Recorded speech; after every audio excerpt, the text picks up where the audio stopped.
Beth specializes in working with women who want more from their life, more energy, joy, passion, connection, and more meaning. As your coach, she will help you get clear about your life, prioritize what's important, and become a master of your energy. Visit BethLarsonCoaching.com. On the Spirit. Welcome to Spark Faith with me, Dr. Chris Sargent. This show is about renewed health, rooted in truth, and restored by grace. What does finding health look like for you? Do you have a vision for your future self and a way to get there? I'm Dr. Chris, and after 33 years in functional medicine and a lifelong journey through brain health, weight loss, hormones, mindset, and faith, I know that real transformation doesn't come from willpower or white-knuckling your way to wellness. It comes from gratitude. Honoring your body as the temple that God created. This show is about body stewardship, not shame. It's about rewiring your mindset, your metabolism, and your spirit to find lasting health without the grind. I'll help you cut through the noise, see opportunities instead of obstacles, and finally live the healthy, purposeful life you were created for. Let's spark faith and transformation together. Spark Faith starts now. Hey, y'all. I am Dr. Chris Sargent. Welcome to the Spark Faith Show. Today, we are going to be talking about the thing that I have been avoiding talking about. That is eating more might be your missing piece. And this whole subject is really fraught with a lot of feelings, right? Like freaking out feelings. And I am on this journey. So I totally understand the whole freak out side of, oh my gosh, if I eat more, blah, blah, blah, right? Whatever the alarm bells that go off in your head. However, there's a lot of things that I've been learning. And so I'm bringing what I'm learning to you. And I really think that this is the first of 5 weeks again, right? We are at F for foundation. We will talk through regulation. We will talk through energy. We will talk through strength, and we will wrap it up in a health episode. And that is the Living Fresh brand that I'm bringing you. And so F for foundation, we have to think about food as absolutely one of the key foundations to good health. And we have skimmed over the top, and maybe you felt accused of under eating. And I know that I have done that. So I'm just in the crowd with y'all in that. However, I'm also, as well as I know the physiology, right? Sometimes you just can't see it for yourself. And I had to take a really hard look in the mirror to really see what I was doing and actually what my thought processes were. So even though I was eating super healthy, I was not even coming close to eating enough of the healthy things, right? Like there's no processed food in my life. There's very little. There's just like, I don't drink a lot of alcohol. I drink mostly water or LaCroix or something like that. I don't drink a lot of coffee. I know you're like, how do you have any fun? That comes in other ways. So I just wanted to make sure that we talked about food, because I just felt like this is such an important piece to really understanding, like I said, the foundation of all this. So undereating is one of the most common and often overlooked drivers of metabolic dysfunction in women. And foundational nutrition is not really optional. Okay. It is really a starting point. It is part of the foundation, literally, like of your house, the body, your house, for the Holy Spirit, right? So what if the reason your body isn't responding to everything you're doing isn't because you're not doing enough, right? What if it's because you're not giving it enough? All right. We have been told for decades, right? Eat less, move more, try harder. And for a lot of us, right, that's exactly what we've done. I'm saying we because I'm including myself, right? Like I said earlier, even with the full understanding of physiology, I still wasn't doing it right for myself. I couldn't see it until I had to see it, right? And so here's what happens. And y'all know I've talked to you already about my crashes recently. So my body was way more tired than I gave it any mind to, right? It was probably exhausted, and I am still coping with the fact that I am not invincible, right? Because I just would push through, as many of y'all do, I'm sure. And honestly, that just created a lot more resistance in my body, which ended up being more frustrating, right? And leaving me like, ugh, so confused and super frustrated. So I'm going to say something, and you know that I have all the love and so much grace because I have to have grace for myself as I shift and change. So you and I cannot starve our way into a healthy metabolism, right? And healthy metabolism, I'm not just talking about healthy body. I'm not just talking about clean body. I am talking about a healthy metabolism. This is the engine of your body, right? It's like the engine in your car. You would not think about not changing your oil and making sure the fluids were right. But we don't do that for our own body. We probably spend more time on our car than we do on our body, right? So, what we cultivate will either liberate or incapacitate. And if you've been under fueling your body, you're not broken. However, your body is responding exactly the way it was designed to respond. So here's what's really happening. I'm gonna give you a little bit of physiology of under eating. We are going to talk about what to do and what not to do. And then we are also going to dive a little bit into the whole mindset around this because that is the hardest place, right? What's happening up here. So I want to keep this simple. When you consistently undereat, your body downregulates. It lowers its metabolic output, right? This is like being in business, right? If revenue drops or if income drops, right?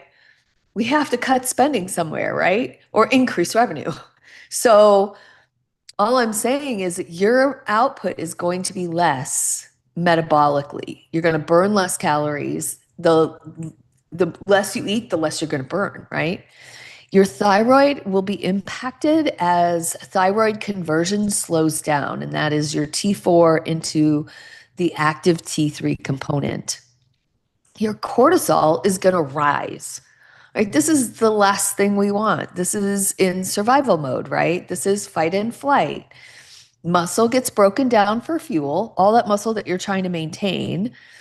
Blood sugar becomes unstable, which leads to hormone and mood instability. And y'all, this is just like putting your body into constant fight or flight, right?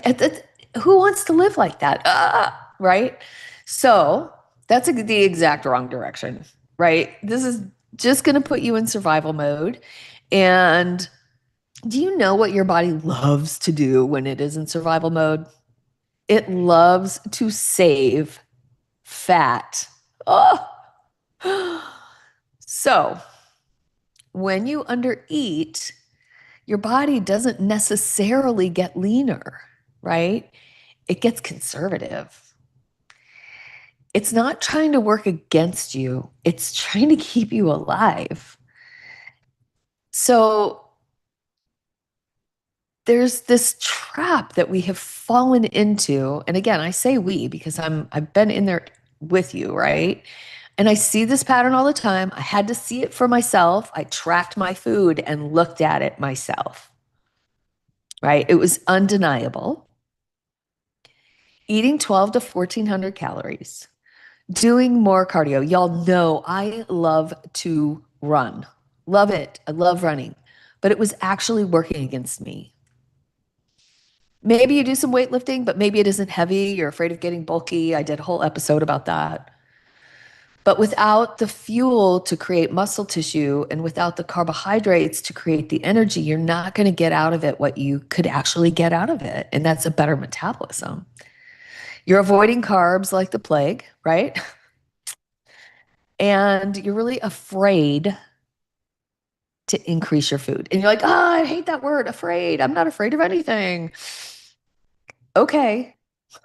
But I had to get real with myself. I was afraid to eat carbs. I was afraid to eat too many carbs. I was afraid to increase my calories.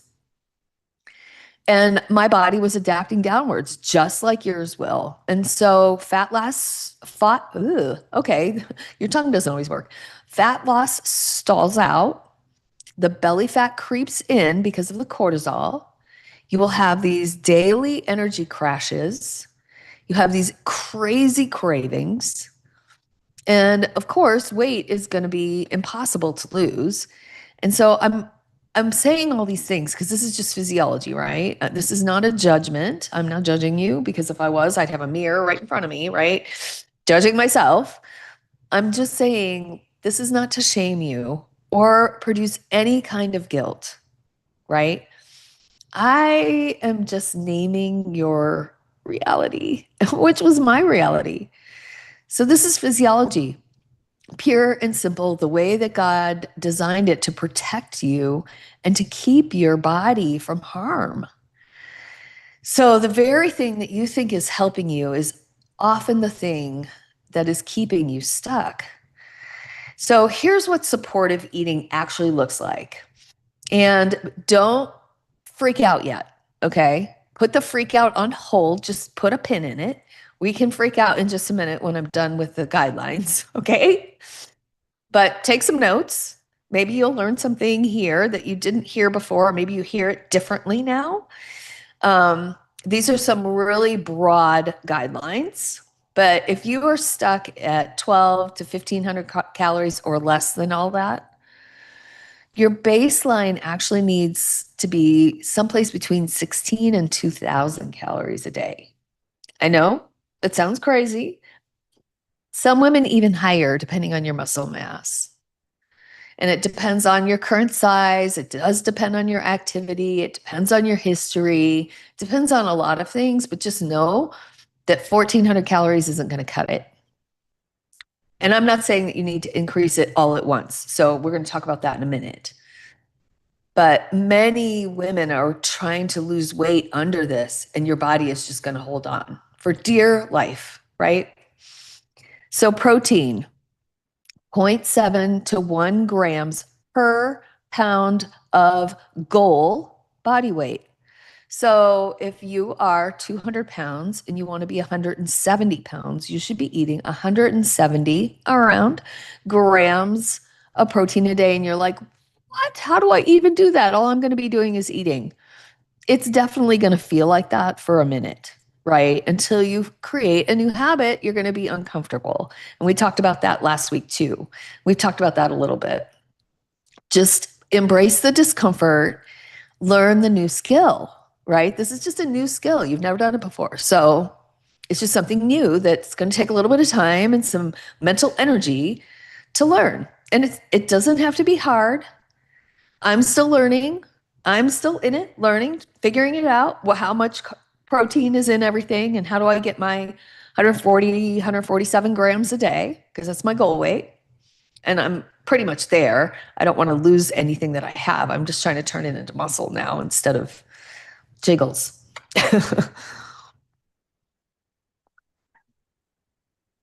So carbohydrates, they are not evil. They are not the enemy. They are your energy, right? And there is a place for lower carbs, and we can talk about that at another day. It's just not the starting place to get your metabolism healthy. And remember, we're talking long-term goals here. We are not talking a short run. We are talking long-term health and strength. And this is a different goal than skinny and small, right? This is strength and longevity, not skinny and small. So typically, carbohydrates need to be between 100 and 200 grams. What? I know, 100 felt like a lot, let me tell you. It felt like a lot. And of course, this depends on activity level and your tolerance. And this is not something that you just start immediately. I'm going to say that once, I'm going to say it 100 times. Do not start this tomorrow, right? This is something you have to build into a system. And it doesn't have to be hard. No, it does not have to be hard. I know you're in your brain, you're like, oh, this is too hard. And you're going to stop listening. Don't do that. Keep going. You got this. And then fats are going to fill up the remainder. So basically, what you're looking at is protein 25 to 35%, carbohydrates 25 to 35%. Fats are going to fill in the rest of it, right? And here's what happens. Protein creates your structure, right? That's your muscles and your bones. Carbs are your fuel. That's the energy that your body needs. And fat supports your hormones. It supports skin. It supports your immune system, right? It does a lot of support work also. Different than structure, this is support for the structure. And this is not about eating perfect, right? No. This is progress over perfection. It's about eating sufficiently. So if you're currently in that 12 to 14, 1500 calories a day, do not go directly to 2000. Take it slow. And I mean slow. I don't mean, well, 1500 this week, 1600. No, next week. Like, I mean, maybe you're at 1500 because you've been down at 12. Maybe you're at 1500 for 3 or 4 weeks. And then you go up 100 calories for another 3 or 4 weeks. Your metabolism cannot be kickstarted. That's not a thing. It has to go slowly into this as you increase your activity level, increase weightlifting, heavier, which we talked about a couple times ago. And then we can get you into the proper range, right? We are to talk about this a lot in the Living Fresh Collective, right? Like, how do we make this happen in a real way so that we can wrap our heads around it? And I'm going to tell you, it does take some tracking, and that's part of the deal. And there's tons of studies. If you want the research around this, there's a lot of studies around tracking your food and being successful in getting a healthier body. So you can push away, that's fine. And honestly, if you have an eating disorder, like, that's a whole different conversation. So I just want to put that out there. This is a different conversation if you have a really severe eating disorder. So mindset shift. This is where the real work comes in. You think it's making food and tracking your food? No, it's all between our ears right here. This is the hardest part. It isn't the food that's hard. It's the trust. It's trusting the process. It's trusting your body and putting your trust in God's perfect design, because we've been conditioned to believe one thing, but now we have to believe something new about ourselves, right? That this strong longevity is better than small and skinny. And I'm not saying that you won't be thinner.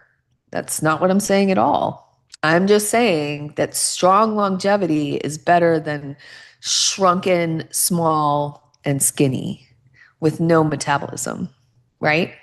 So we think more food, weight gain, right? Hunger equals I need more discipline. Less equals better. So the reframe needs to sound like this. Supportive eating isn't indulgence, it's stewardship. Your body doesn't need punishment. It needs provision. You're not letting yourself go by eating more. This is going to be a controlled increase with specific nutrient-dense food, right? We're not just throwing in some random calories, some taco whatever or Dorito whatever, like, or brownies and just some junk into the mix to increase our calories. We're talking about whole real food that you are going to be giving your body that's been missing, right? And will you see a little weight shift up and down? Yeah, you're gonna. I'm gonna tell you straight up. Oh yeah, I watch a scale a little bit, not as much as I used to, but definitely there it bump up a calorie. You're gonna see a little bit of weight gain for a couple of days. Your body's just replenishing. Glycogen storage is increasing, right? Your muscle mass is coming back online, and that's gonna cause a momentary bump in your weight. And if you do it right, that comes off before you even increase your calories again. So that's some of what we look at. It's not just, oh, well, I'm just going to start eating 2,000 calories. It doesn't work like that. So what can you do right now, right? This is a really simple entry point. Let's add, not subtract, and let's increase our protein first, right? Figure out how much protein you need to be eating, and let's try hitting our protein goals first. Stabilize your meals. Like, do not skip meals. Do not skip breakfast. If you've been in the habit of intermittent fasting, and if you've been doing it for a while and you're still not seeing any shift, we talked about this last week, right? You keep doing the same thing, expecting a different result. And again, I'm not here to shame anybody. I'm just here to shift your reality a little bit. But we need to stabilize our meals. Breakfast, mid-morning snack, lunch, mid-afternoon snacks are even more important than your mid-morning snacks so that you don't get home and just eat everything in sight, right? Like you're eating your dinner as you're making your dinner. Been there, right? And then make sure that you always prepare your protein with your carbs, and this will help reduce your blood sugar swings and your cravings. And you will find that lots of things stabilize and your sleep will start getting better. And here's the thing, if you're like, oh, I'm not even hungry, this is a symptom, okay? Not feeling hungry is a symptom that your body is so downregulated that it is also turned off certain signaling hormones, ghrelin and leptin, that help you understand when you're hungry and when you're full. Okay, so it's just another symptom. And as you eat a little bit more slowly and increase slowly, you will find yourself getting hungry again. That's a good thing. That means your body and your metabolism is starting to come back online. Stop chasing low numbers, right? Shift from, oh, how little can I eat right now, to what does my body actually need, right? This is not a free for all. This is a recalibration. And so what you cultivate will either liberate or incapacitate you. So let's cultivate, right? Bringing in more food, right? Let's cultivate a recalibration, right? Let's cultivate a shift in our mindset that says, I want to be strong and have longevity, not shrink and be small, right? We want to be strong with good longevity. And so for a lot of you, this might be a moment when things start to shift. Like, wow, okay, I never really thought about, am I just getting smaller and smaller? Like my muscles are getting smaller and my fat is staying the same. And I don't like the way my body is shaped. And I've done the same thing for 20 years, maybe longer. Maybe you can't remember the last time you felt hungry and full between meals, or that you actually gave much thought to exactly what you're eating. And so I'm going to encourage you to find like MyFitnessPal or one of those good apps that allows you to just like shoot barcodes and track your food. It can make it super easy. Y'all, I bet I spend less than 10 minutes a day tracking my food. And I track every meal as I go. Some people like to put in their entire day before they get started so that they just like don't have to think about it. This is what I'm eating. Just depends on your personality and what works for you. I am going to encourage you to find an app and use it. All right. Find out where you're at. Like, let's find out where you are, right? We can't start until we know where we are, because it's like trying to start on your map. Do you want to start from home or do you want to start at your current location, right? We need to get home. We need to figure out where home is first before we go anywhere. And so as I roll out the next 5 or 6 shows, as I roll out my next 4 shows, actually, we're going to talk about restoration and regulation of hormones through better eating and really regulation of your nervous system, this dysregulated nervous system that's happened, and this dysregulated hormone mess that you think you may have found yourself in. Your body can finally repair when you're putting in the right kinds of foods. Your energy will begin to stabilize. You will find that you have energy through the day. You won't feel like you need a nap all the time, right? Your mitochondria can work better. Your blood sugar can be more even. Your hormones can stabilize and your moods will stabilize along with your energy, right? You won't be flying off the handle all the time. Okay. I can only know that from experience, right? Your strength and your sleep will become better, right? And you can build instead of break down. And ultimately, your health will become sustainable, not just something that you keep chasing and hoping for. So this is where where Living Fresh Collective really begins, not with really restriction, but with restoration. All right. This is renewed health rooted in truth and physiology and restored by grace. Give yourself grace this week. I love you all so much. Have a great week, and I'll talk to you next week. You've been listening to Spark Faith with me, Dr. Chris Sargent. This show is about renewed health, rooted in truth, and restored by grace. Tune in every Thursday morning at 9:30 a.m. Pacific on the Transformation Talk Radio for more simple, faith-fueled steps to live the vision God placed in your heart. Are you ready to take the next step? Schedule a discovery call or connect with me at drchrissargent.com. That's DRKRIS Sargent.com. While you're there, download my free ebook, Endless Energy, the 6 non-negotiable keys to endless energy, and sign up for an upcoming masterclass. Don't forget to subscribe, like, share the show.